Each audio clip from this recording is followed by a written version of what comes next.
పరోపకారాన్ని మించిన ధర్మం లేదు.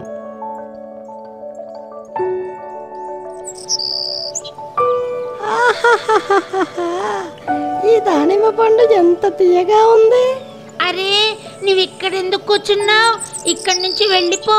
ఈ గులాబీ రసాన్ని నేనే తాగాలి. నేనెందుకు వెళ్ళాలి? నేను ముందుగా ఈ గులాబీ పువ్వుపై కూర్చున్నాను కదా. నువ్వు ముందుగా ఎలా వచ్చావు? ముందుగా వచ్చేది నేనే. చూడు, చీకటి పడిపోతుంది. ఈ మకరందాన్ని తాగి తొందరగా ఇంటికి వెళ్ళు.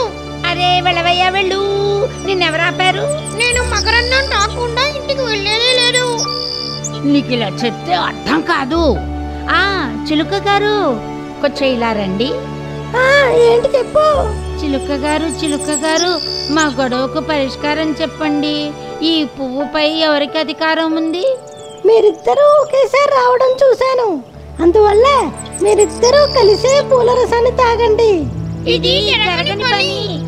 మీరిద్దరూ కలిసిమెలిసి ఉంటే మీకు గౌరవం దక్కుతుంది. నా మాట వినండి. మీరు ఒకరి పక్షాన్ని మాత్రమే న్యాయం చెప్పండి. మేము ఆ నిర్ణయానికి కట్టుబడి ఉంటాం. సరే సరే, మీరిద్దరూ కలిసిమెలిసి ఉండలేమని ఒక నిర్ణయానికి వస్తే నేను నా నిర్ణయాన్ని మీకు వినిపిస్తాను. కానీ మీరది విని చెడుగా తలంచవద్దు. ఈ పూలపై తేనెటీగలకు మాత్రమే అధికారం ఉన్నది. అందువల్ల వీటి రసాన్ని తేనెటీగలే తాగాలి.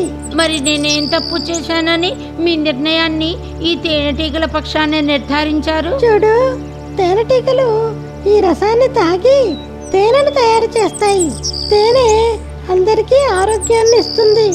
ఎవరైతే పరోపకార బుద్ధిని కలిగి ఉంటారో వారు ఎల్లప్పుడూ సంతోషంగా ఉంటారు. ఇది విన్న సీతాకోక చిలుక మౌనంగా ఎగిరి వెళ్ళిపోయింది. తేనెటీగ గులాబీ రసాన్ని ఎంచక్కా తాగసాగింది.